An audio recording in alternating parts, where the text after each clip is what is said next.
Comedy by Srila Kavi Karnapur. First ray of light, pastimes at dawn. Nishanta Leela, 3:36 a.m. to 6 a.m. The faint light of the few stars remaining at the end of night creates a pleasant atmosphere in all directions.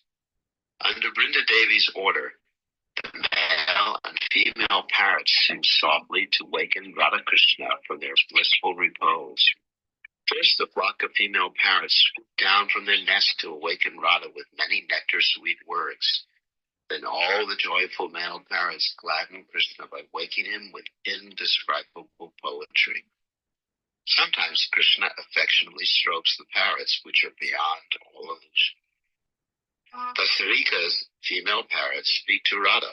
"O moon-faced maiden, all fear is fled from your heart now that you lie in the embrace of Brajendra Nandana. Why do you remain sound asleep even at the end of night? At least you could move to another place in this kunja, which resounds with swarms of maddened bees. Are you not even thinking about what your elders might level against you if they catch you here? Oh, Radhe, have you forgotten all respect and family reputation? You should not be lying in this kunja. Quickly give up this sleep, which only deprives you of amorous delights, and rise from your flower bed. Just look, the night is almost over. Please return to your home. Don't cause your relatives to suffer by staying here. Look, O playful girl, the eastern sky has turned deep crimson in imitation of your reddish lotus feet. And just see how the graceful Chakravaki, female heron, quickly reunites with her lover after their sorrowful night of separation. The moon, desiring the beautiful luster of your face, now wants to give up her body in disappointment. She is plummeting from a high peak of the western mountains to end her life. Can anyone prevent this tragedy? O Sudati, girl with sparkling white teeth. A swarm of bees, drunk from sporting in the laps of the white water lilies, move restlessly toward a cluster of blooming lotuses to engage in a love tryst. Because of the time of day, the bees have become disinterested in the lilies and have increased their attachment for the lotus flowers. O Sumuki, beautiful-faced girl, your dearest Sakis, who have beautiful smiling lotus faces and hearts full of unlimited bliss, and have brought you to this deep, dark pastime cottage in the beginning of a spotless evening, have left their kunjas to come here to meet you. O Sumuki, please wake up and open your lotus eyes to see the effulgent faces of your Sakis. They've all assembled here to serve you. Due to your passionate battle, your clothes and ornaments have fallen off and scattered here and there. Your decorations have all been smudged or removed, and your delicate body is bruised. The stars have vanished from the sky. Your pearl necklaces have fallen from your body, and the white lotus flowers have fallen from the sapalika trees. Even though all these three have lost their ornaments with the approaching dawn, only you maintain your most radiant and exquisite beauty. Just as the pearls from your broken pearl necklace have fallen to the ground, the stars have vanished from the sky, and now only a few remain. Just see, the Chesarundati, that is the morning star personified as the wife of Vashishta, one of the 7 great sages, stars that form the Ursha major constellation. Astonished at seeing you sleeping so long on the chest of your lover, hides her face within the constellation of the Saptarishis, 7 sages.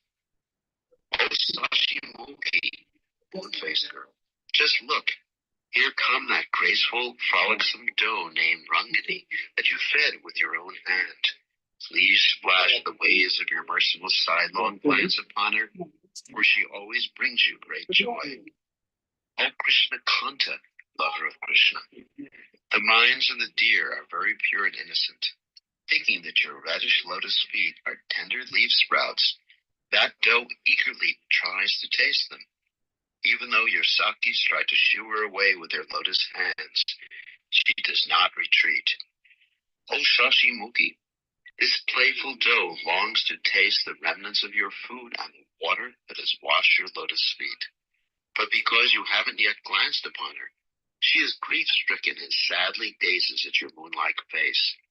Please open your eyes and cast your sweet glance upon this poor doe who depends on you for her very life. O Radhe, look, playful Hari is measuring the width of the innocent, love-filled eyes of the doe and comparing them to yours. To remove any doubts of their similarity, Shama compares both by using a string of spotless pearls, saying, "Very good indeed." Speaking in this pleasant way, the love-intoxicated Sarikas tried to waken Sri Radhika. After they stopped speaking, the parrots and other blissful birds fly to the kunja to offer their respects to Sri Krishna. The Sukas, male parrots, eager to serve Krishna, tried to wake him by uttering sweet sounds and speaking beautiful words that are cheerful, pleasing, and soothing to the ears and mind. Without hesitation, they sing in sweet voices, speaking attractive words full of deep love and affection. Ah, when it is time for the skill to perform a task, there's no confusion.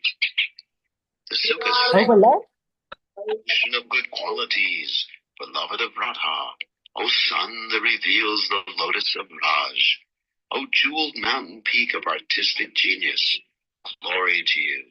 O master, what are you thinking as you lie here in the kunja, even though the night is ended? Why does that flower bed seem so attractive to you when you know it is time for your family to awaken? Look, within the flower-filled forest, a swarm of drunken young bees have risen from sleep and now sport in a cluster of lotuses. Who in the world would not be infatuated with such a pleasant time of day? In one place, the white water lilies' faces are sad, while in another, the blue lotuses are smiling brightly. Lilies bloom at night, lotuses in the day. Somewhere lovers are separating, and somewhere else other lovers are meeting. Is it not time only that determines one's happiness or distress in any instance? You are the knower of time, the destroyer of all suffering, the friend of everyone, and an ocean of good qualities. Even though the soft bed of flowers may seem like the pinnacle of pleasure to you, still, for your own good, you must rise and depart. O Sundara, beautiful one, thinking that you are safely sleeping in your bedroom, Mother Yashoda has not been concerned. But now that it is time to awaken you, motherly affection will quickly bring her to your bedside. One peacock awakened separated from his mate is aware of the time, so he wails, "Caw," in a sweet voice. He has come here just to wake you up. How could any intelligent person give up the auspicious time for his service to you? Impressed by your beautiful bodily luster, this peacock shines with boundless love for you.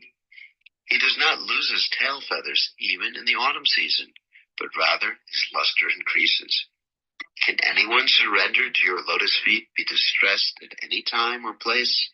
This intelligent and joyful peacock, with a beautiful blue throat, eagerly spreads its tail, which glistens like a mosaic of glittering jewels. In this way he pleases you every morning as you look on with your delighted gopis.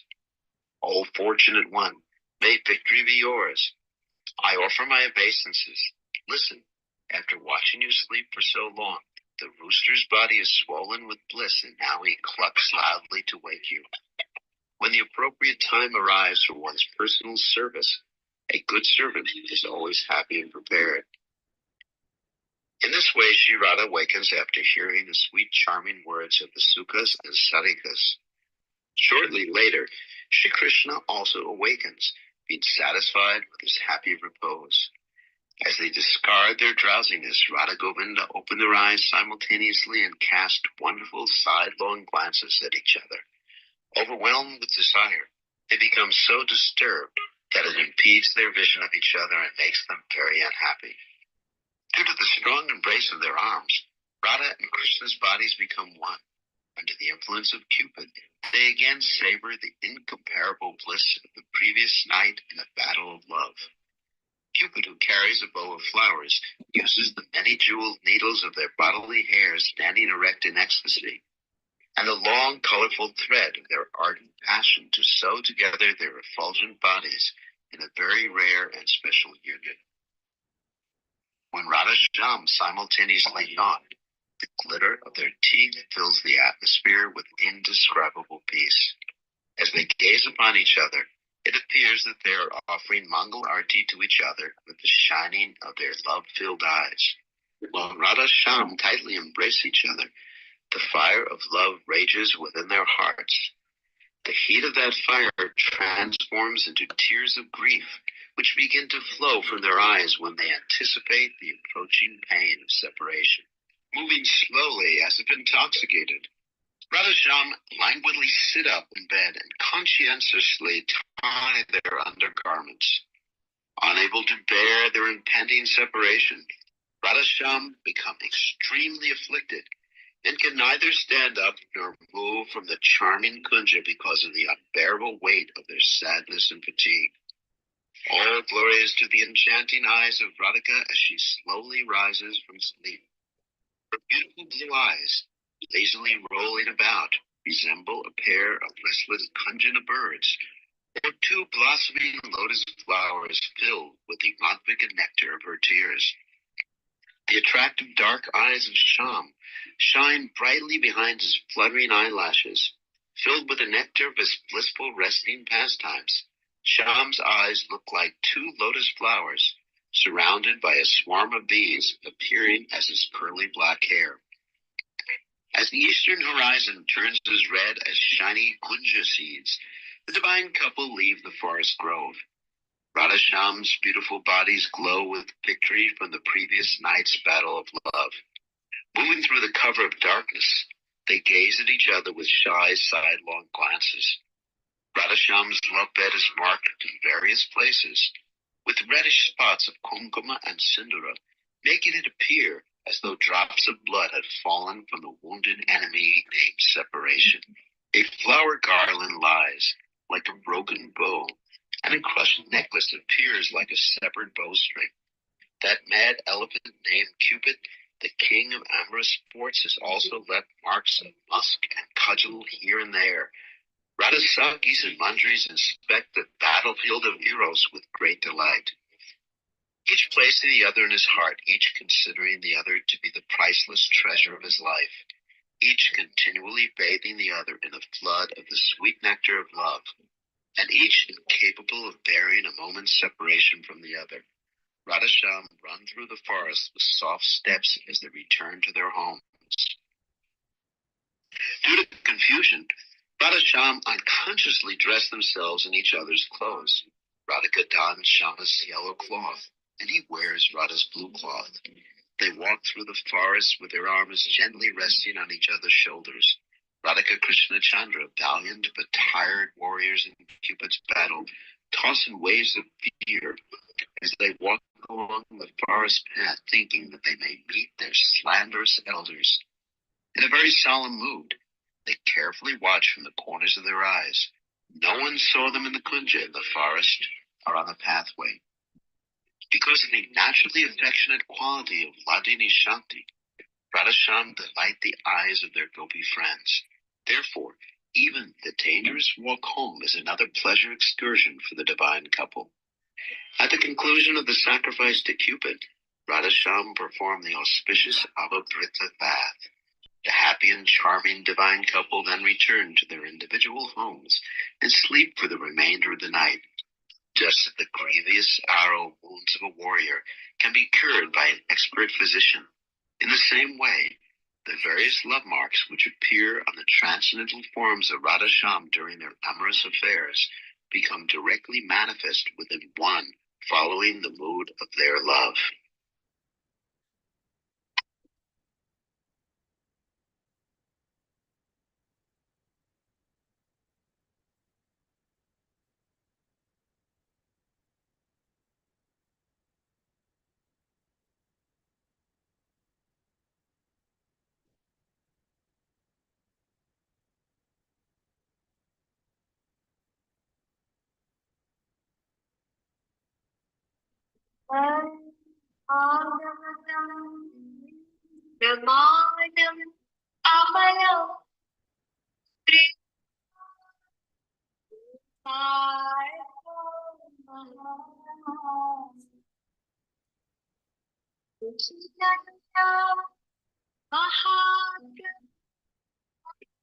Mika Komati.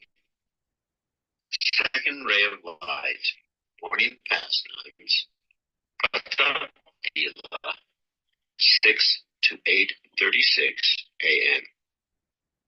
At sunrise, Mother Yashoda, abounding with parental affection, enters Krishna's bejeweled bedroom to wake him up, saying, "Oh, my dear boy, please get up now, the night is over.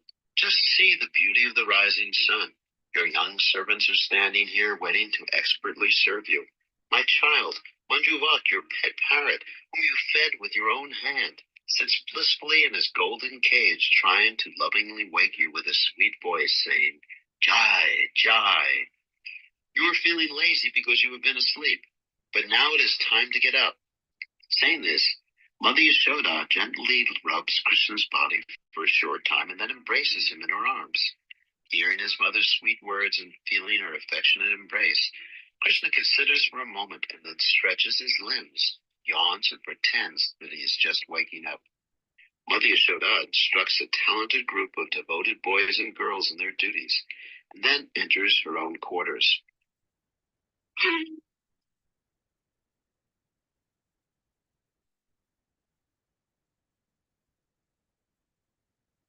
Evening and morning duties. While Krishna rouses from sleep, his eyes look very beautiful as they repeatedly open and close. It appears that he is half awake and half asleep.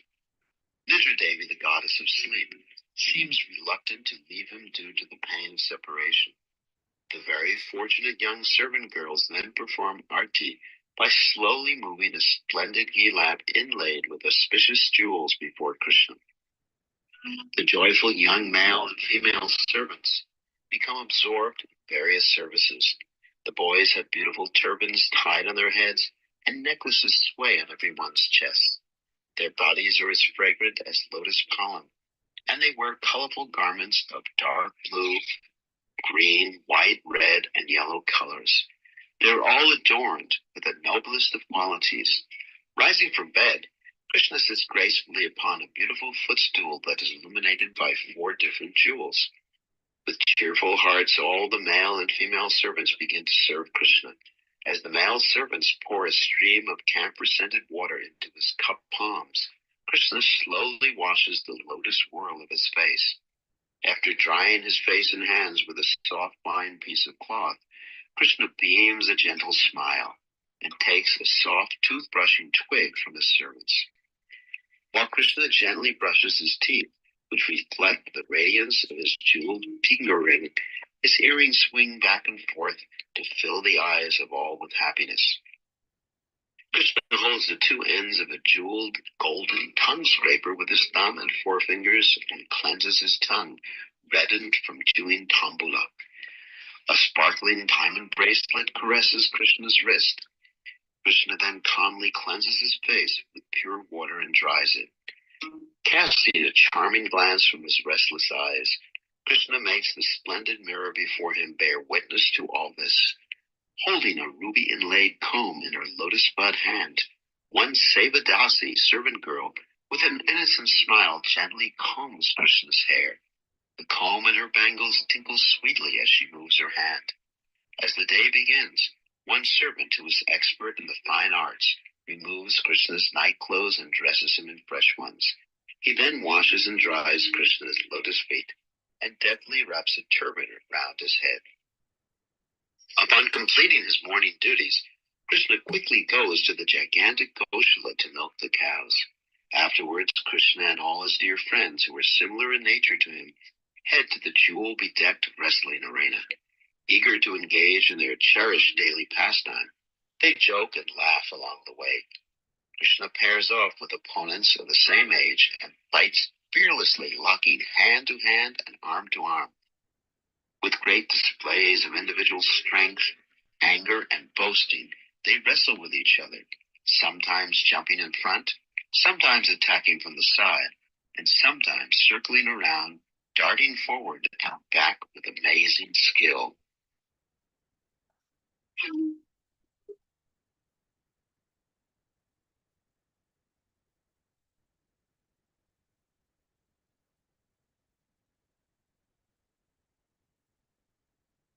There's massage, bath, and dressing. After resting a while, Krishna and a few of his friends who have accumulated heaps of pious credits and who are like the roots of the tree of transcendental virtues enter the massage parlor to be massaged by some affectionate, sweetly smiling servants. These servants are not only skilled in the art of massage, but they are also expert at telling tales and composing verses. Krishna feels great satisfaction as they rub his body with costly aromatic oils. These boundlessly fortunate masseurs, who are praised even by Krishna's dearest friends, massage Madhava's entire body from head to toe, always careful to rub neither too firmly nor too gently. After dispelling Krishna's fatigue by the oil massage, the servants massage him with a soft, finely ground mixture of fragrant saffron and camphor. A group of young female servants, Kumara Dasis, then wash Krishna's hair with a decoction of yogurt and amalaki juice. They bathe lotus-eyed Krishna with camphor-scented water poured from crystal and golden pots. One Dasi, glowing with intense affection, repeatedly squeezes the decoction from Krishna's hair with a piece of cloth. Someone else rubs Krishna's soft limbs with her gentle hands, and another girl pours water from a golden pitcher with a spout. Afterwards, some of the male servants complete Krishna's bath by pouring water over his head from an auspicious conch shell. Then they carefully dry Krishna's body with towels. First, they affectionately rub Krishna with soft, finely woven pieces of damp cloth. Then they dry him with soft white towels. One gently smiling servant skillfully dries the water from Krishna's hair with many small towels. Another boy deftly replaces the wet towel on Madhava's hips with a dry one. One boy quickly arrives with two fresh silken garments, the color of molten gold. Another boy removes the towel from Krishna's hips and dresses him in his fresh cloth. After washing Krishna's lotus feet, they sit him upon a beautiful gem-studded bench. One young servant boy stands behind Krishna to expertly dress his locks of hair. Over and over in various ways he strokes and arranges Madhava's lustrous hair with a jeweled comb. He then gracefully parts Krishna's hair and binds the halves with a strip of silken cloth. The rich blackness of Krishna's hair is enhanced against the light background of his fine garment. Together they appear like a black snake that has just shed his outer skin. Whose eyes would not become captivated upon gazing at Krishna's hairstyle? Krishna's glossy hair is naturally curly, but after bathing his locks become straight. One expert servant boy again forms them into elegant ringlets. Using a mixture of saffron and sandalwood paste, he decorates Krishna's beautiful forehead with a circular tilak mark that looks just like the full moon. Afterwards, Krishna dons his beautiful deep blue Kaustuba gem, the king of all jewels, which is even more splendid than a ruby, emerald, diamond, or sapphire. One servant drapes incomparably attractive strands of pearls around Krishna's neck. One strand rests on Krishna's broad chest. One hangs to his navel, and another reaches to his knees. The servant attaches Krishna's Makara Kundala, sharp-shaped earrings, whose splendor increases the luster of his cheeks. Krishna had previously worn these earrings, but During his bathing festival, they had gotten wet, so they were removed, dried, and again brought to him. One servant adorns Krishna with an attractive jeweled pendant hung upon a single Mongol sutra, lucky thread. He bedecks Krishna with armlets inlaid with emeralds and other stones and puts bracelets upon his wrists. Another servant slips a splendid, faultless ruby on Krishna's ring finger. The reddish hue of the gem transforms by contacting the bluish luster of Krishna's skin. He puts a splendid and colorful jeweled seal ring on Krishna's forefinger. A servant wraps a brilliant yellow diamond-studded cummerbund around Krishna's waist, and a string of bells adorned with sparkling rubies around his hips. Just above Krishna's lotus feet, another servant attaches a pair of tinkling ankle bells, inlaid with diamonds and illumined by the gleaming of Krishna's moonlight toenails. Then he lovingly holds up a splendid jeweled mirror before Krishna's shining moon-like face. Meanwhile, one servant bearing the order of King Nanda enters Krishna's dressing room and announces, "Hey Krishna, your father requests you to donate thousands of cows to the local Brahmin community." Obeying his father's order, sweet-faced Krishna Chandra, who is a treasure house of good qualities, binds his hair with a turban and dons his yellow upper cloth. After sipping water for purification, Krishna offers thousands of cows in charity within his sanctified mind. So Krishna will not feel any inconvenience while waiting for a delicious cooking to be finished. Mother Yashoda sends over a tasty snack. After eating the mixture of butter, yogurt, milk, and cream sprinkled with particles of camphor, Krishna, whose face outshines the full moon, then sips water and chews some betel nuts while leaning on the shoulder of an intimate friend.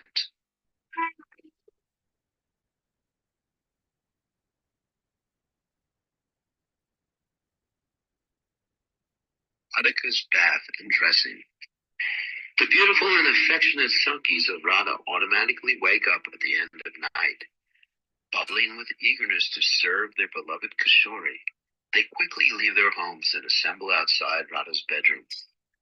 One Saki brings a seat inlaid with diamonds, and another brings an attractive footrest. Others bring vessels of water for washing Radha's face, along with the ingredients and implements for brushing her teeth. Radha rises from bed and sits upon a golden seat. Because she is just awakened, her clothing and hair are disheveled. All of Radha's Sakis enjoy seeing her place her dainty lotus feet upon the opulent footrest. Radhika's eyes roll with drowsiness, and her body radiates waves of splendor as she greets her dear associates. The lotus-faced Sakis, who assist Radha in the amorous arts, slowly pour camphor-scented water into Radha's cupped hands from a golden pitcher. Radha sips the water, rinses her mouth, and then expels the water. By the touch of her lotus hand, the water turns crimson red. After wiping her mouth with a fine white cloth, Radha brushes her attractive teeth with a toothbrush twig and removes the red betel nut stains from her tongue with a golden tongue scraper. Radha rinses her mouth again with clear water. As she sits upon the gem-studded throne, Radha brightens the room with a radiant smile. Lalita Saki removes all the marks left from Cupid's battle from Radha's body with a piece of fine cloth. Then she removes Radha's sweet-smelling night clothes and puts on a garment to cover her during her oil massage. Another Dhira Saki removes the veil from Radha's head and loosens her shiny black hair. The bangles on her arms jingle together while she affectionately arranges Srimati's tresses with a jeweled comb. After washing Radha's lotus feet, one expert Saki holds up a mirror before her lotus face. She then lovingly rubs Radha's body with sweetly scented reddish oil. This Saki becomes slightly bashful whenever she sees a part of Radhika's gorgeous form after removing some clothing. Therefore, after rubbing that part of Srimati's body with oil, the Saki immediately covers it. After Radha's body is covered with oil, her affectionate, pure-hearted Sakis massage her from head to toe. Then they anoint Kishori with a pleasant powder composed of camphor mixed with musk, saffron, and sandalwood. One intimate Saki cleanses Radha's hair with pure, fragrant amalaki juice. Afterward, she affectionately rinses Radha's hair with gentle streams of clear water poured from a golden pitcher. Lalita and Vishanka, standing on either side of Sumukhi Radha, slowly bathe her with camphor-scented water, which is just the right temperature, from pitchers inlaid with rows of diamonds. Another Saki wraps Radha's beautiful tresses in a towel and squeezes out the excess water. Removing the towel, she spreads out Radha's hair with her fingers and wraps it once again. Using a soft cloth, one fortunate gopi rubs Radhika's moon-like face, while others dry her neck and ears. Other Sakis dry Radha's full breasts, beautiful black and lovely graceful arms. One gopi wraps a dry towel around Radhika's hips and removes her wet undergarment. After completely drying Radha's hips by gently rubbing the towel with her hands, the gopi then replaces it with a charming red petticoat.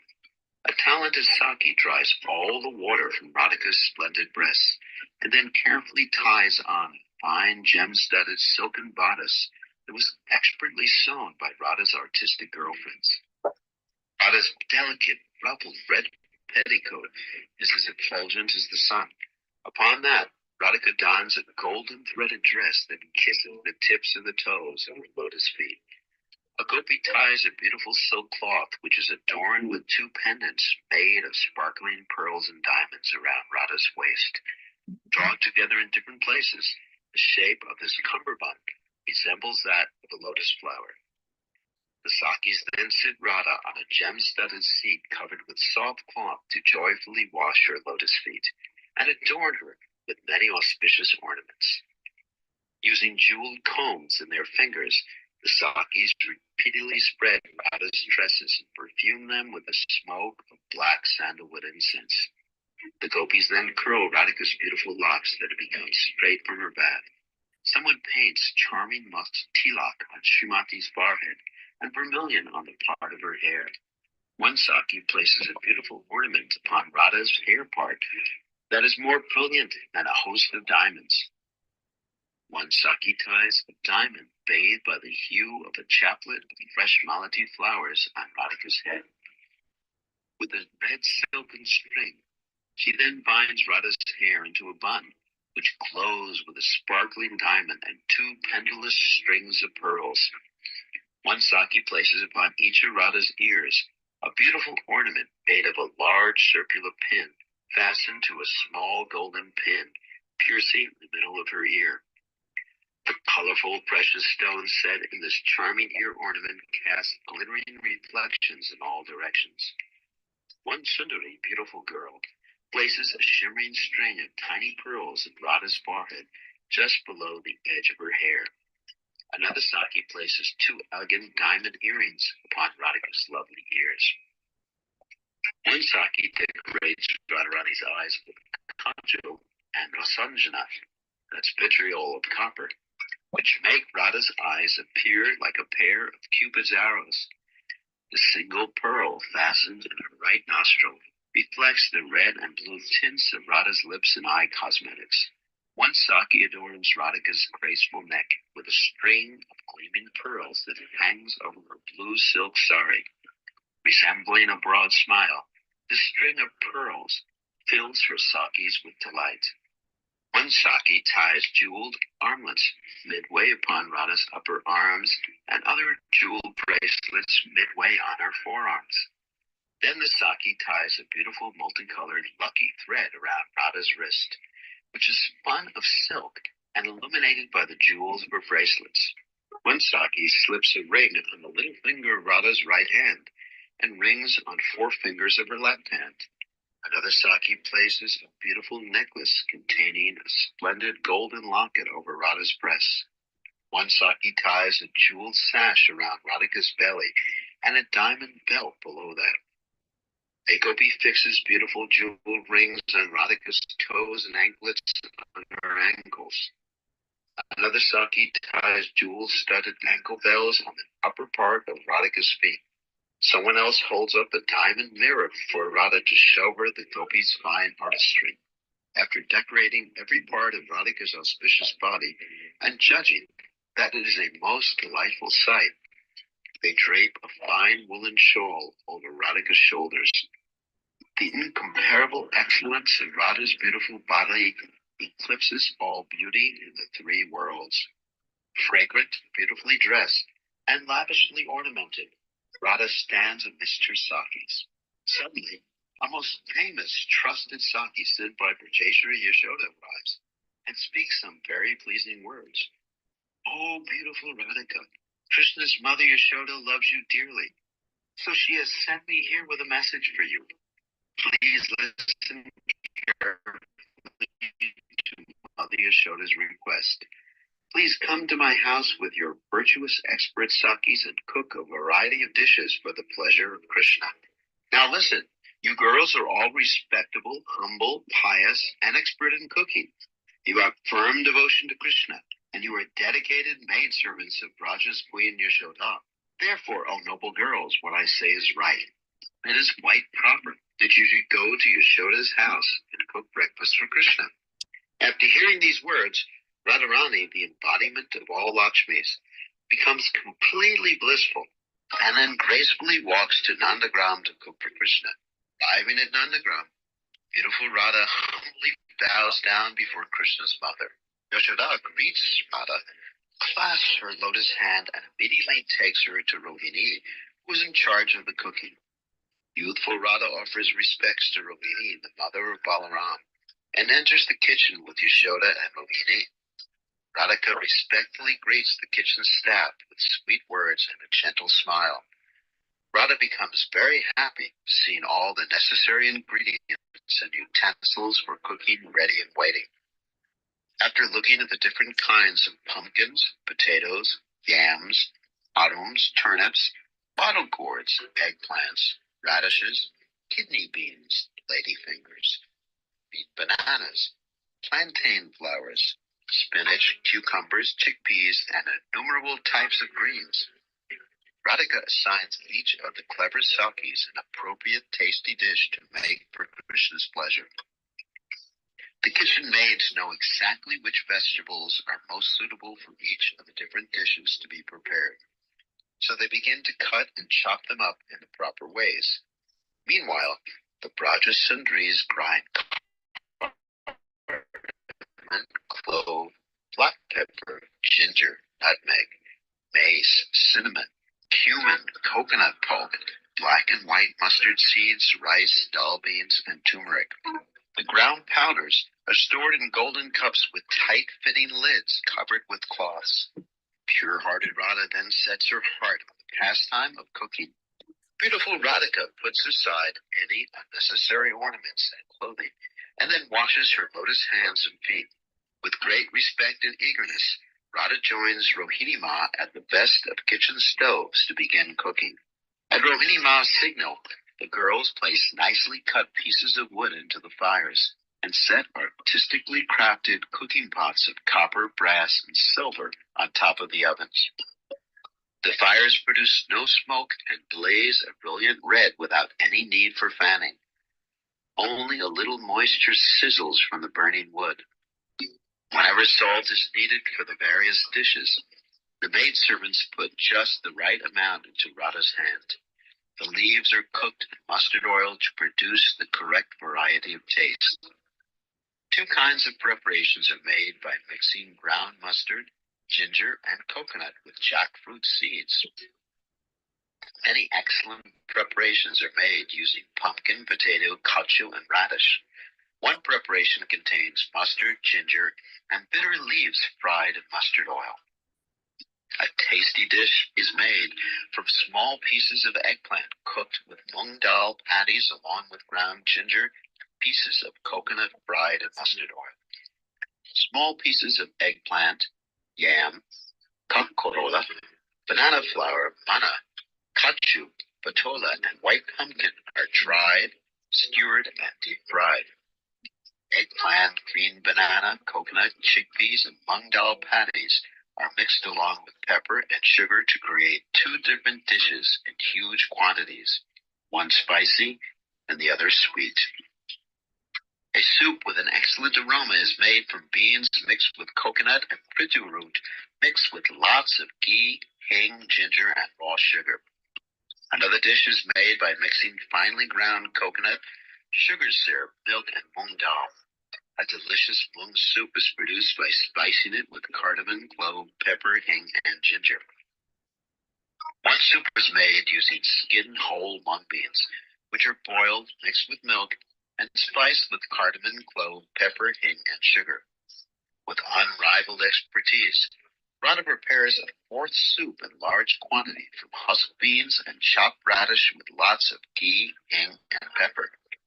She selects the best banana flowers and finely chops them after discarding the fibers. Cooking them with milk, hing, and pepper, Radha makes a dish called Mauritius. She makes another dish by dicing mund and raseed. Radha skins some unripe jackfruits and cooks them with dal patties, hing, pepper, and other spices. She slices a bottle gourd in long fine strips, boils it in water and milk, and stirs it until it thickens. By adding sugar, pepper, cumin, hing, and other spices, Radha produces another delectable dish. Radha makes a sour yogurt dish by mincing ripe pumpkin, frying it in mustard oil, spicing it with ginger, hing, and anise, and adding thickened buttermilk. She cuts radish and puru into circles and cooks them in yogurt and black sugar. Radhika creates another sour preparation by adding tamarind to this dal. Chickpea flour, yogurt, turmeric, and citron juice are mixed and formed into soft, attractive balls called kanjika bati. Radha makes yet another sour preparation by mixing green mango with mustard seeds and frying it in ghee. A sweet and sour preparation is produced by mixing ripe mango with water, sugar, and milk. Radha combines roasted sesame with dried mango to make another sour preparation. One spectacular dish is made from toasted sesame and cinnamon. Green and ripe mangoes are mixed with sweetened milk and hing to produce more sour dishes. Thus, Radha cooks innumerable preparations with enticing aromas for the pleasure of Krishna, Balaram, Nanda, and Yashoda. She places the pots of finished items on jeweled and golden trays after covering them with gold and jeweled inlaid lids. While the maidservants fan her, Radha makes sweets and cakes and engages her sakis in various sevas. Cakes are prepared from coconut, rice, roasted sesame, and milk. Warm, filtered water is poured over these, and then they are left covered. After adding condensed milk, these cakes will be called chitra. An exotic, huge sweet ball named Sada Dukta Kupi is prepared from cream mixed with pepper, camphor, and raw sugar. Varieties of pistakas are produced using mung dal and other ingredients. Jilavika, Matahari, Puru, Pupa, Gaja, Nadi, and Saraswati are also made. The talented Sakis also make Kaichura, Darimaka, Sakara, Palamumita, and Laduka. They make ladu from condensed curdled milk. They also make Manohara, Hamsakeli, Sobarika, Daibara, Kolabara, Atakeli, and Mani, that is wheat noodles cooked in milk and sugar. With great speed and skill, Radha and her Sakis make Chandrakanti, Lalita, Amritapuli, and many other excellent sweets. Lalita and other Sakis prepare milk, yogurt, butter, buttermilk, Sarabhaji, Srikhand, and many other edibles and flavorful drinks.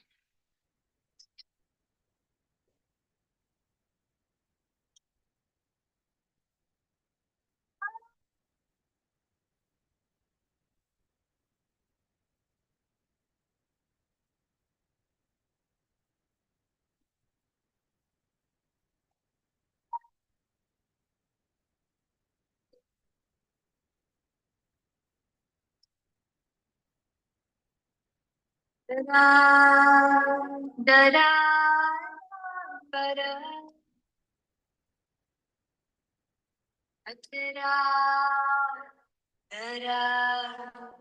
Krishna Nika Komati.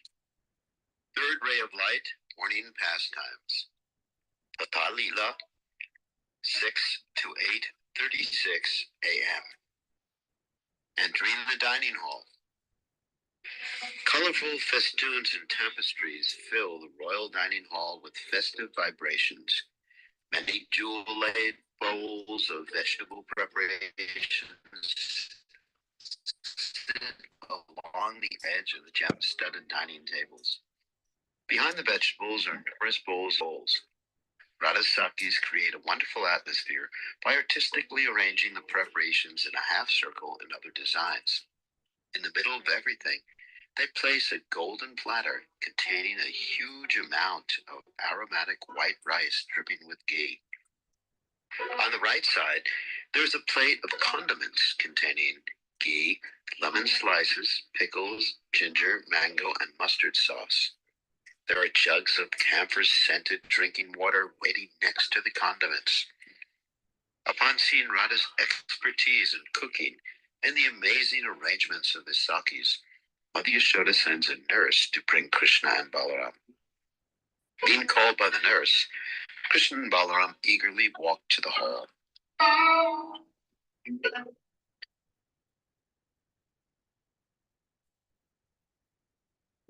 Wearing splendid yellow cloth, offers respects to Mother Yashoda, and under her direction allows some young girls to wash his feet and offer water for rinsing his mouth. Yashoda reels with joy upon seeing this. Krishna sits down and becomes completely astonished to see all the delectable preparations. Then Krishna, his Brahmin friend Madhumango, Balaram, and the cowherd boys accept water in their hands, arghya, as part of the dining ritual. The water in Krishna's hand turns red from the radiance of his lotus palm. The boys start eating after various mothers pronounce blessings. May this meal turn into nectar. Rohini and Mother Yashoda serve the food in the proper order, and Krishna eats accordingly. The food preparations taste so good that Krishna cannot stop eating them once he starts. Although Krishna desires and has the ability to devour each item, he is afraid that his onlookers may criticize him for being a glutton. Therefore, he only tastes a little of each preparation. Balaram and the other cowherd boys loudly praise the expertise of the cooking. Krishna keeps quiet, but within his mind he repeats, "Very delicious, very delicious." There are many preparations in huge quantities, and after sampling a little payasa, sweet milk rice, Krishna wants to eat them all. To satisfy Yashoda and attract the attention of that expert cook named Radha, Krishna eats the spinach and other items with great gusto. Krishna's jokes and sweet words give immense pleasure to all his friends. Krishna says, "Listen, boys, eat, eat. Don't leave anything behind." Although Krishna eats each vegetable preparation with a little rice, his greed to enjoy each item remains unsatisfied. While praising each of his favorite cakes and milk sweets, Krishna eats them with great happiness. Mother Yashoda and Rohini implore Krishna, "Eat more, eat more." But Krishna pretends to be full, though internally he can never be satisfied. After finishing his meal, Krishna washes and dries his lotus feet, hands, and mouth. Then he chews some spices and tambula before lying down on a soft bed suitable for the gods. As Krishna happily sleeps, Vishaka and others take a cue from Radha to collect Krishna's remnants in a bowl and distribute them to the young male and female servants. The Sakis ponder, how can Radha take Krishna's remnants when Nanda, Yashoda, and all their friends have not yet eaten? The Sakis wait patiently beside Radha, even though they want to take her to the resting place and massage her lotus feet to remove the fatigue of cooking. Understanding the mood of the Sakis, Yashoda says, "Take Radha to the resting room now, and later I will call her to the dining room." The Sakis quickly escort Radha to her room so that she can see Krishna leaving for the forest. Uranyo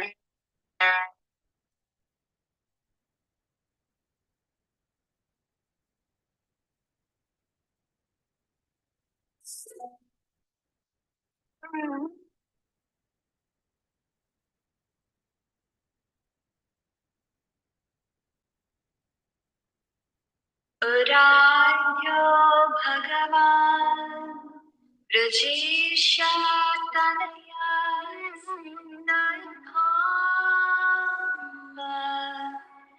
Vrindavanam.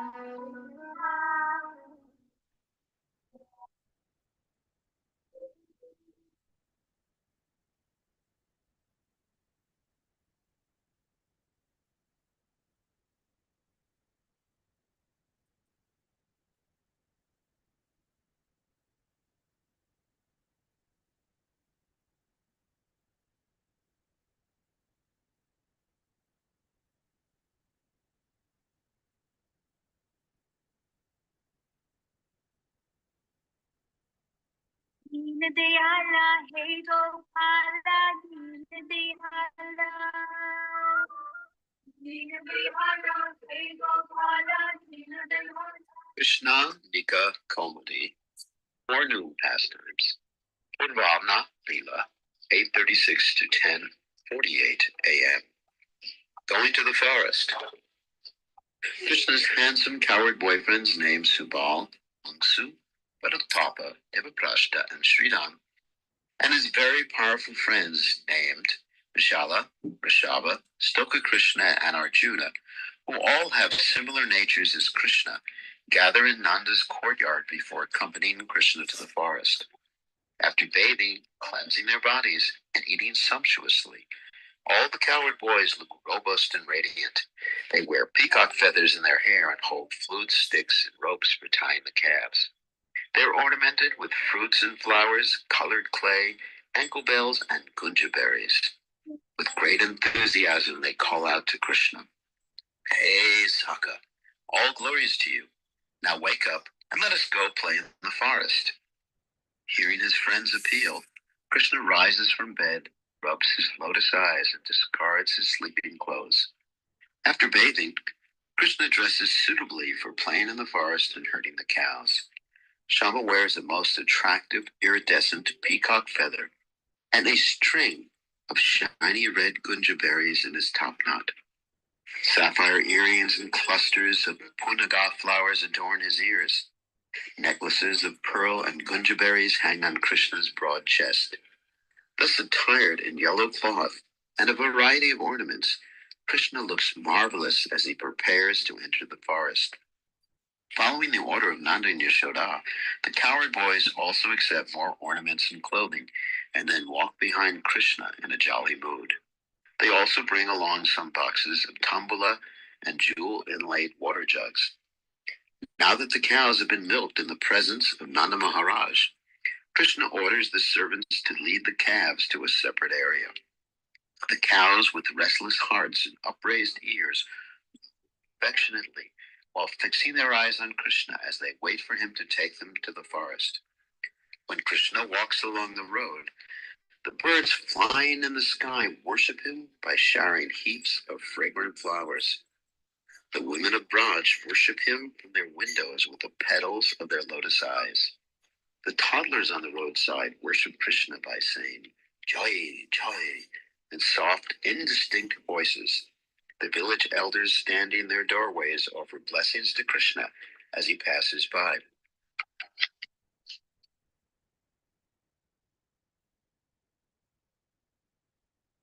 Nanda and Yashoda cannot bear a moment's separation from Krishna, so they follow their son to the forest.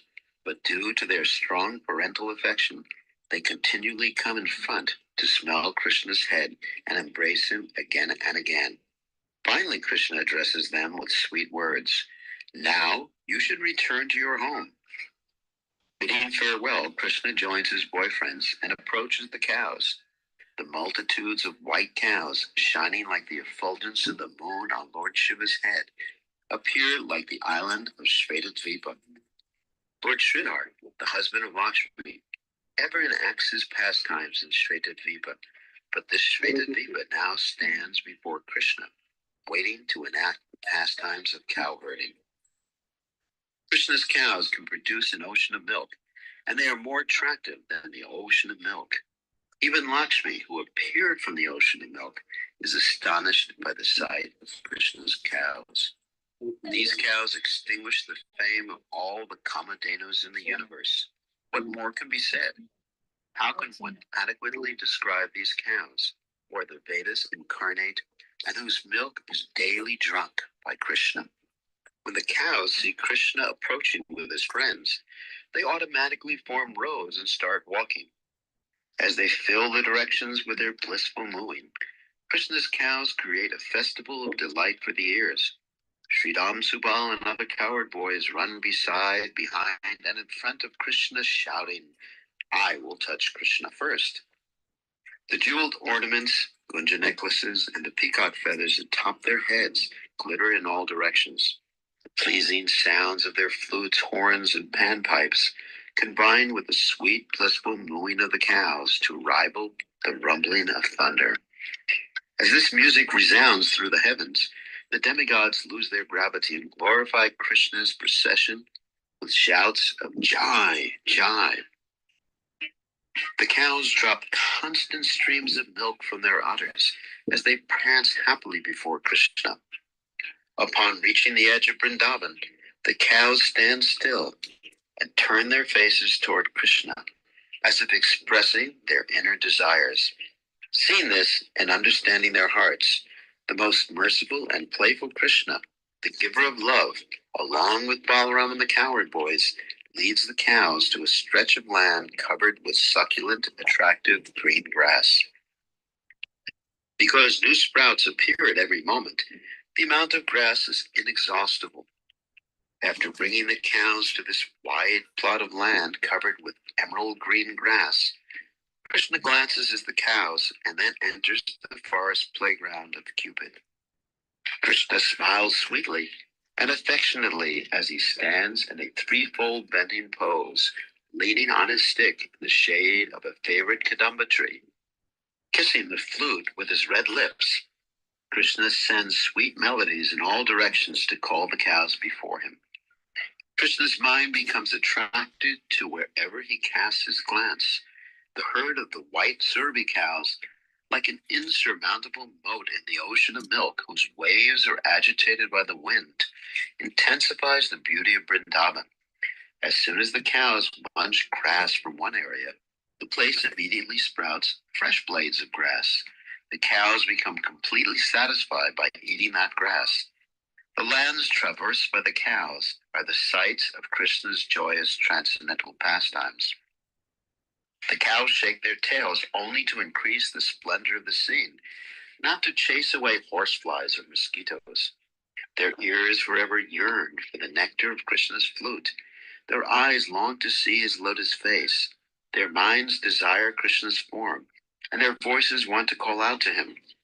Overcome with affection, some fortunate cows walk right up to Krishna, instead of satisfying their longing by gazing at him. The bulls, being thrilled by Krishna's glance, cannot leave his presence. These bulls are very dear to Krishna, so he lovingly strokes them with his hands, and they respond by obeying his orders. The cowherd boys spread out, walking behind the cows. Some boys stand beside Krishna and sing his glories. Whether close by or far away, all the cows and boys receive the same affection from Krishna as they offer to him.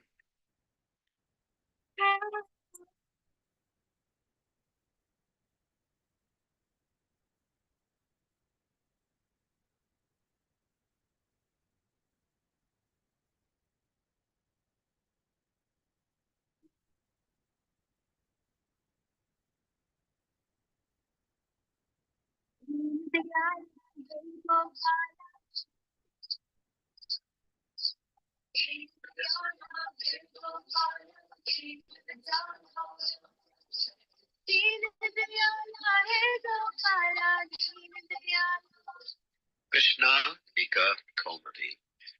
Midday pastimes. Vajana Lila, 10:48 a.m. to 3:36 p.m. As soon as they hear Govinda's flute, the inert entities start singing and the vocal entities fall silent. River waves freeze and cease their movement. Immobile objects begin moving, and solid objects turn to liquid. Thus Krishna's flute song reverses the functions of nature. The world dances in wonderful ways when Sri Krishna presses his flute to his bimba fruit lips. The leaves of all the trees stand on end. The birds tremble as tears glide down their wings, their jaws locking in paralysis. The animals stop chewing and stare in astonishment. The mountains cover with perspiration. The Jamuna River stops flowing. Who can understand the altered states of these objects? From Lord Brahma to the lowly animals and plants, all living entities have intense attraction to Krishna. They long to see Krishna and possess unfathomable appreciation for his unlimited pastimes. Every woman in the universe, from Lakshmi Devi to the tribal women, has deep and uncontrollable love for Krishna.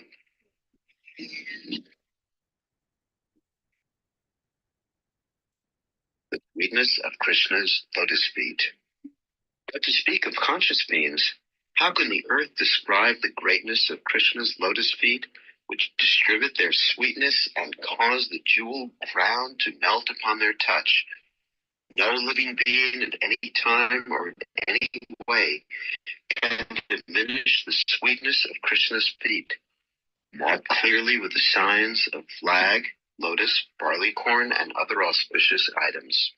Who can describe the fragrance of Krishna's lotus feet when he places them upon the breast of Mother Earth?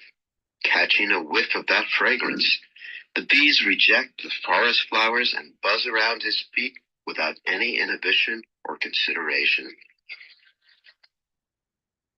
Beauty of the forest. Krishna, Balaram, and the best of coward boys then enter the verdant forest, which is filled with arka, plaksha, mango, tala, saurala, banyan, tamal, jambu, nimbu, kadamba, salmali, daba, katpala, palasa, karajura, arjuna, sala, pilu, kadira, bilva, bodra, ashana, devadaru, tanisha, red chandan, kapita, ashvata, and yellow daru trees. There are groves of flowering trees like mandara, harichandana, aguru, santana, champaka, punaga, bakula, datta, kuruvaka, ashok, ketaki, yuti, jasmine, madhavi, petala, java, sekpalika, mali, uchukunda, kunda, navamalika, and golden utica. There are fruit trees like guava, pomegranate, coconut, jackfruit, banana, clove, orange, amrataka, rupchaka, maduka, samika, kapkula, kovidara, amalaki, lavali, kamaranga, jambi, salaki, karuno, levi, tamarind, and kubjuka. All these trees, those bearing fruits and flowers, and those bearing only fruits, are surrounded at their bases by jewel-filled sand and embraced by various types of creepers. These perfectly shaped trees increase the magnificence of the forest. The tops of the trees are emerald green. Their branches are golden. Their budding leaves are ruby red. Their flower buds are like coral. Their blossoming flowers are like diamonds. And their fruits are like Vaidurya gems. In this way, the groves of trees radiate brilliance in all directions. These trees reflect in the jeweled sands and in the rivers rushing down Govardhan Hill. Towering into the sky, the trees make friends with all varieties of birds and act as desire trees to satisfy the wants of all.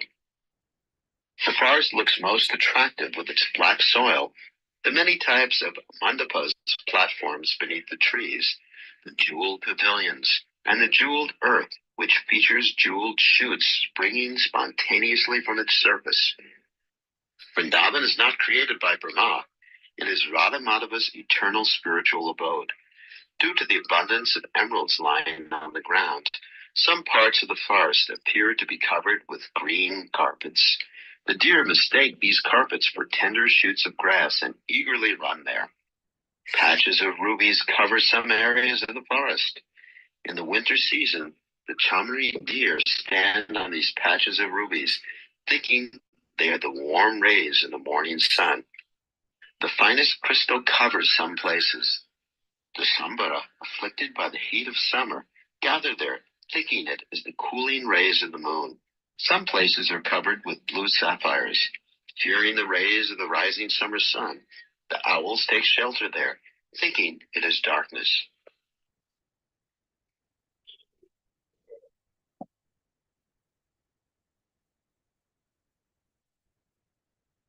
Wonder of the six seasons. The goddess of the forest, Vana Lakshmi, who is dear to the six seasons, serves Krishna by her beauty. She adorns her neck with a string of pearls in the form of the flower buds of spring. She decorates herself with the malika blossoms of summer. She bares her breasts as the clusters of kadamba flowers in the monsoon season. In autumn, she smiles with bunches of lotus blossoms. She wears the lodra flowers of the dewy season as her earrings. She is most pleasing to behold in the dewy season with her braid in the form of madhukaras, honeybees, bound by a string of damanaka flowers. The trees of the forest supply many items for Krishna's worship. Dewdrops serve as Krishna's foot wash. Fresh grass shoots are his arghya. Honey is the achman. The best of fragrances are the chandan. The best of flowers are the flower offering. An ascending line of bees is the incense. And the beautiful buds are the lamps. The trees offer naivedya to Krishna with their ripened fruits that have fallen on the ground. The creepers, being instructed in various movements by their dance guru, the fickle breeze, sway rhythmically before Krishna. The bees hum the backup vocals, and the creepers respond by spreading their leaf-like hands to express the meaning of the songs. Various parts of their bodies erupt with joy. The huge clusters of breast-like buds express their shyness and submissiveness, while the blossoming flowers express their smiles of joy. One shy creeper covers her flower smile with her leaf-like hands. Another creeper, overwhelmed in joy, weeps tears of honey. One creeper covers her beautiful breast-like bud clusters with cloth in the form of pollen. Another creeper shakes the swarms of bees from her body. Seeing Krishna, some creepers call out to him, using the warbling of the cuckoos and their leaves waving in the breeze, saying, "Come here, come here." For their half-open blossoms they smile to express their inner joy and eagerness to be with Krishna. Beholding Hari, some creepers cry harshly with the loud sound of the woodpecker and frown with the meandering rows of black bees. They release smiles tinged with anger through their flowers. They state their refusal with the fluttering of their new leaves and scold Krishna with the chatter of the birds.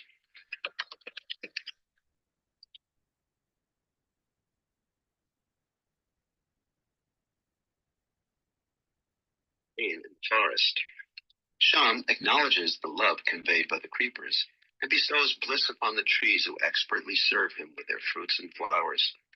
Krishna satisfies the jeweled earth and new sprouts of grass by touching them with his lotus feet as he wanders here and there in Vrindavan.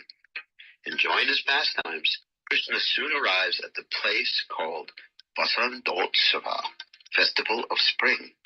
In this place, droves of buzzing bees reside in the flower cottages. The warbling of the cuckoos and other birds in the trees produces a soothing and pleasurable atmosphere. The wind blowing from the sandalwood mountain befriends the swaying creepers.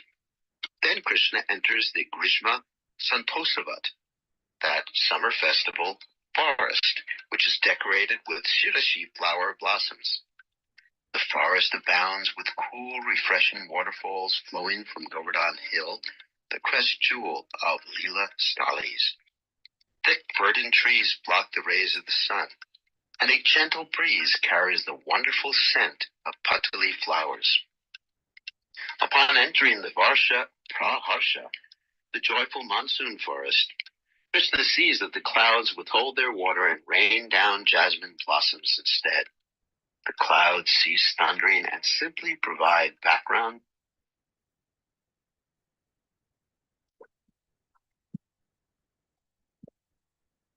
Govindam Hari Purusha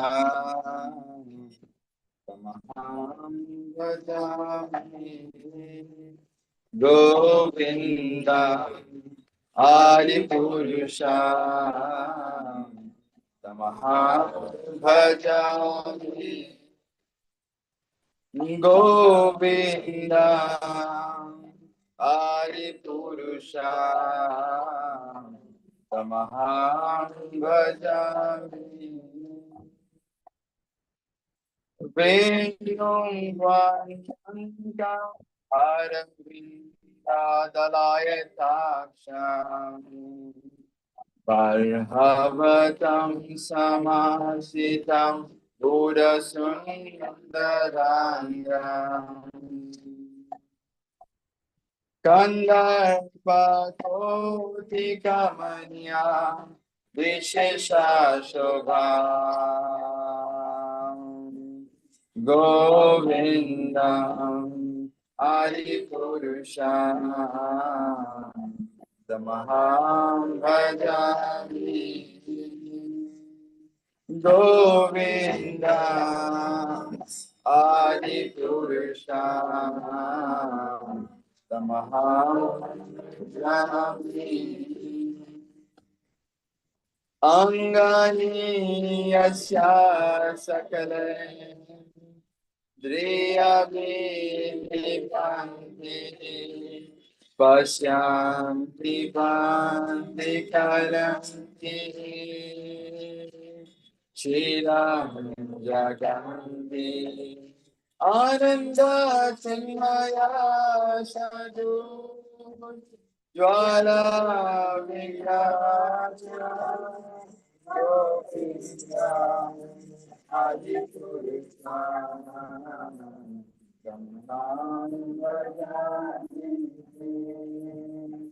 Govinda Adi Purusha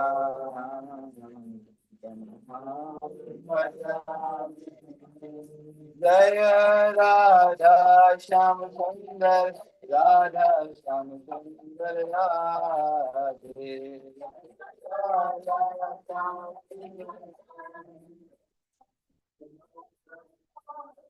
Jaya Lalita Vishaka Jaya Radhe Shyam Lalita Vishaka Jaya Radhe Shyam Lalita Vishaka Jaya Radhe Shyam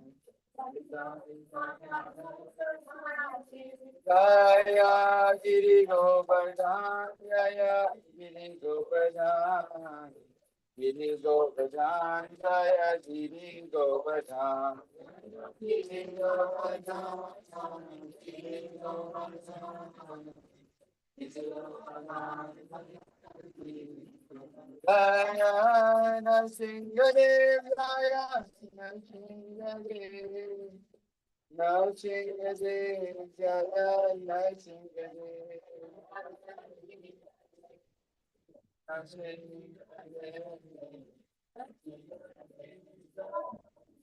Jaya Jaya Jaya Prabhupada Prabhupada Prabhupada Jaya Jaya Prabhupada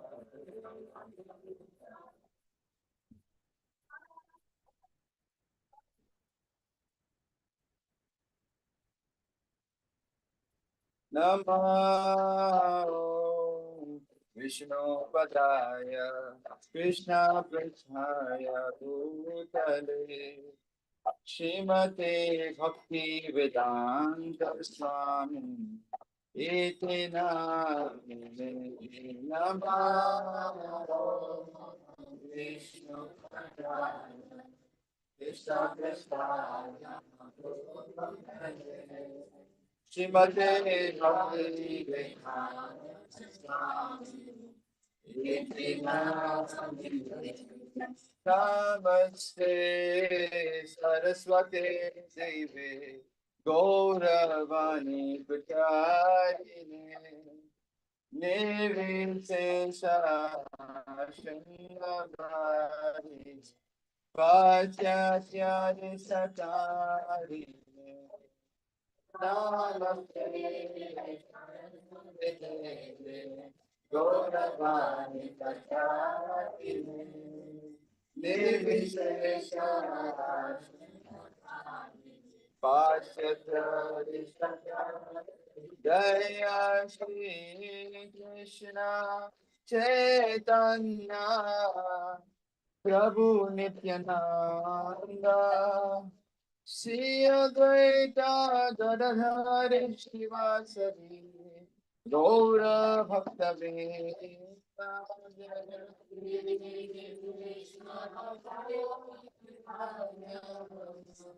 Prabhu Nityananda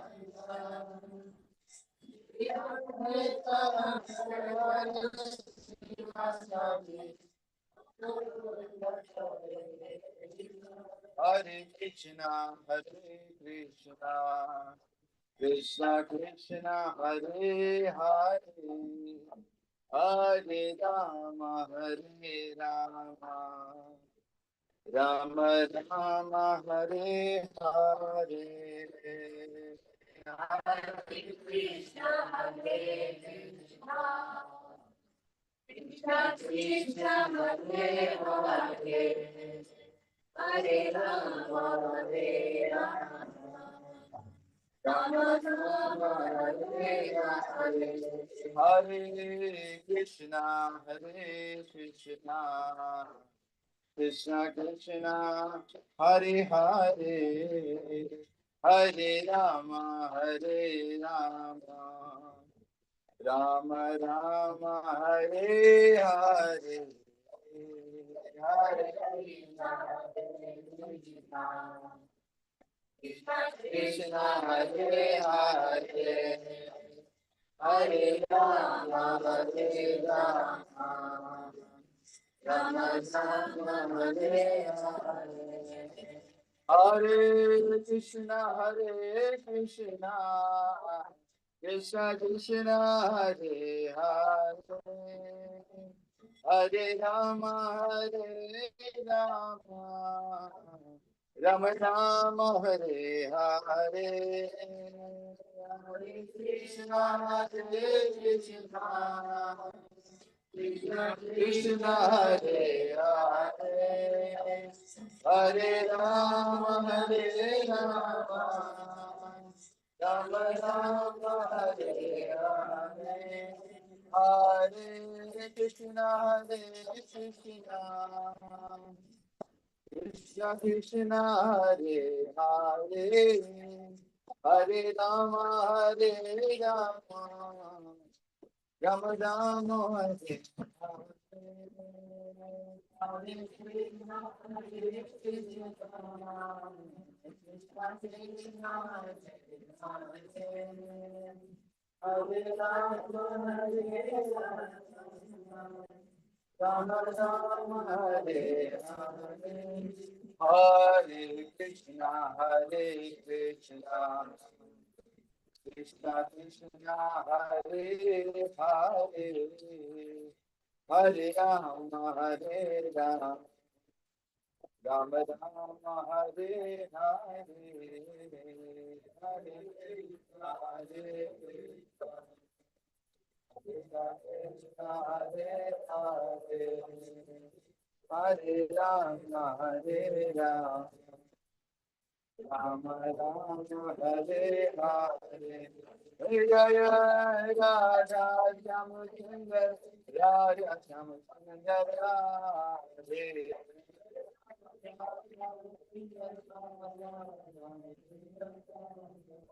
Jaya Lalita Vishakha, Jaya Radhesha, Lalita Vishakha, Jaya Radhesha.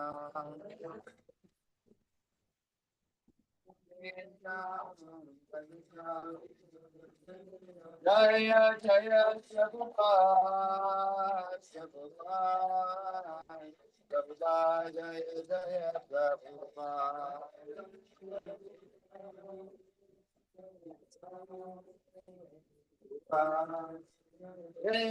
Jai Gora Hari Bol, Hari Bol, Hari Bol, Jai Gora Hari Bol.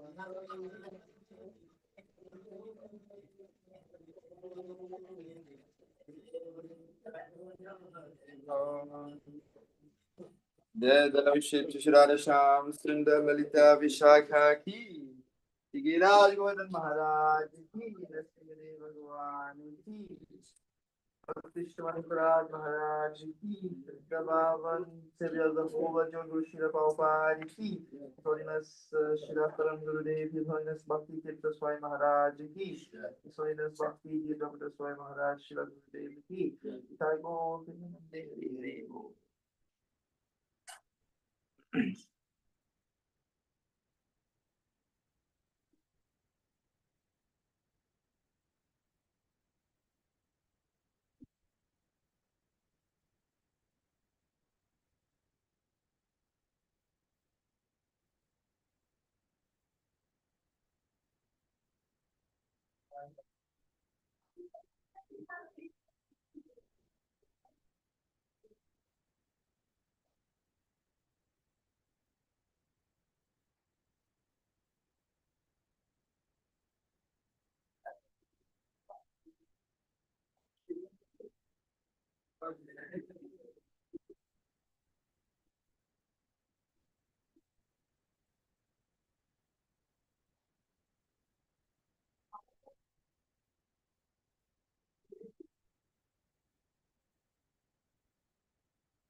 Shri Gaura Hari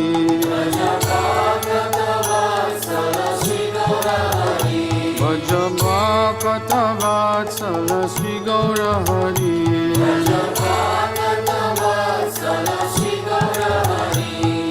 Shri Gaura Hari Sahi Goshta Bihari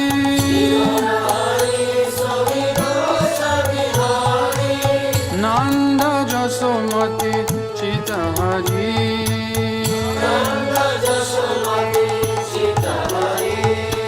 Ela Holo Damodara Ishaye Kana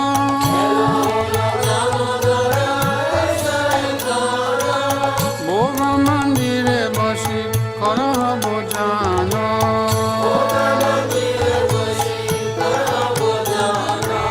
Nandera Nideshi Bashi Giri Baradari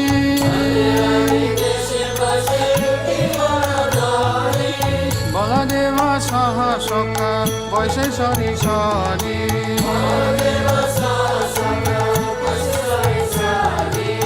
Shukta Shakhadi Vaji Lalita Kushmanda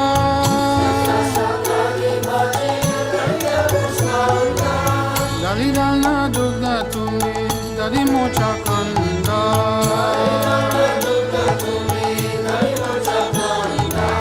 Udabura Mash Boda Roti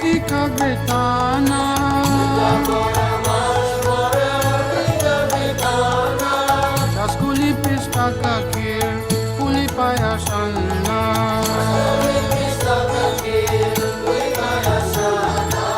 Kapura amrita keli Ramba kira shara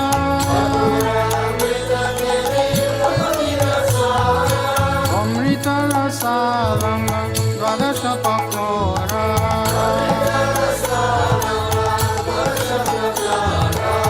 Luci sinisar puri Ladura sabali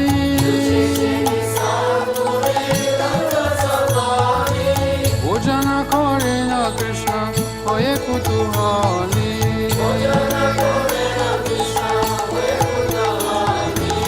Radhikara pakayana Bibida byanjana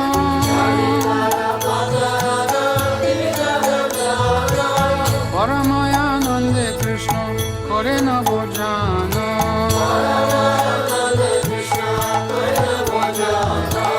Chale bale ladu khai Sri Madhu Mangala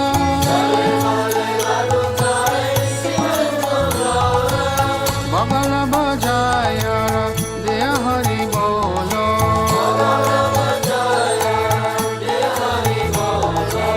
Radhikari Gani Hari Nayane Rakone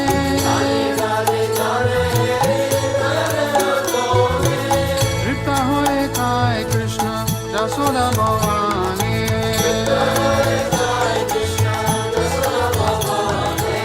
Bhojanande Priya Krishna Subhasita Bari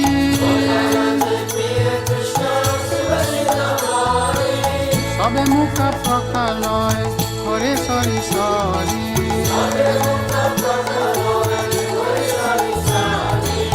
Asta mukha prakaliya Jata sakagane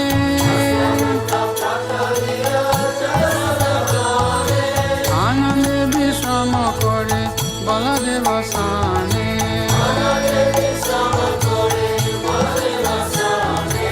Jambula rasalane Tambula masala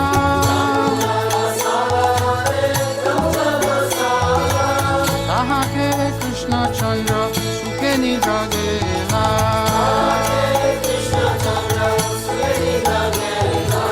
Vishalaka Shiki Pucha Chamara Dulaya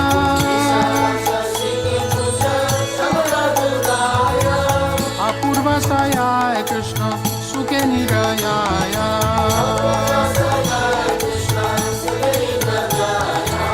Yasomati Anga Priye Danishtaya Nito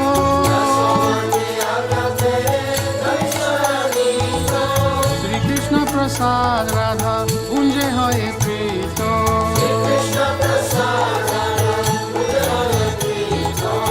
Lalitari Saki Gana Avashesha Paya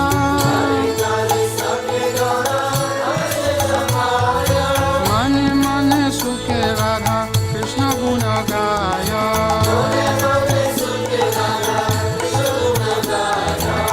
Hari Lila Ekamatra Jahara Pamoda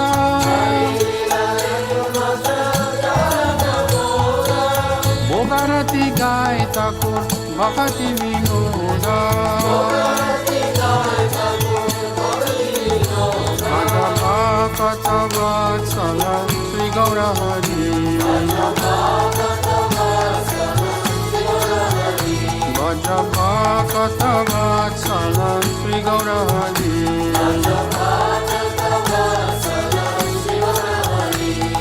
Sri Gaura Hari Sahi Goska Bihari Sri Gaura Hari Sahi Goska Bihari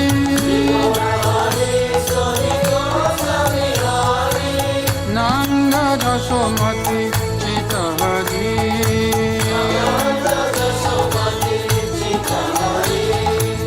Nanda Jasomati Chita Hari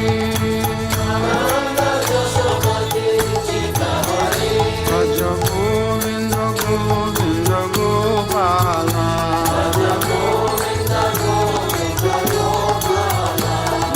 Govinda Govinda Gopala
Shama Kunda Radha Kunda Giri Govardhan Kalindi Jamuna Jayo Jayo Mahavan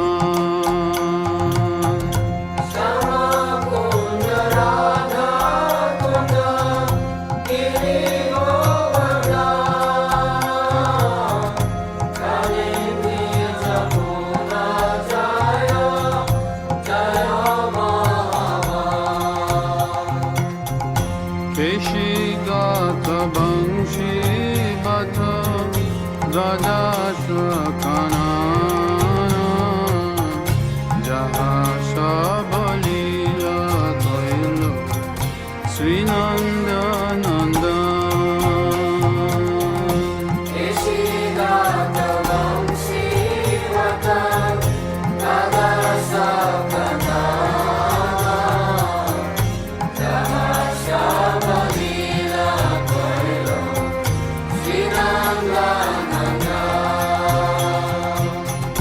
Srinanda Jasoda Jaya Jaya Gopaga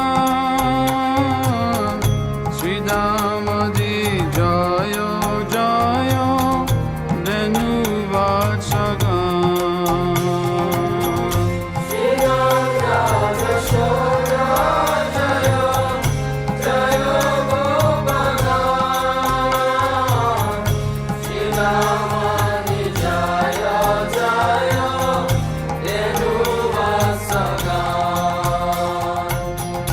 Jaya Vrishabhanu Jaya Kirtira Sundari Jayo Purnamasi Jayo Abhira Nagari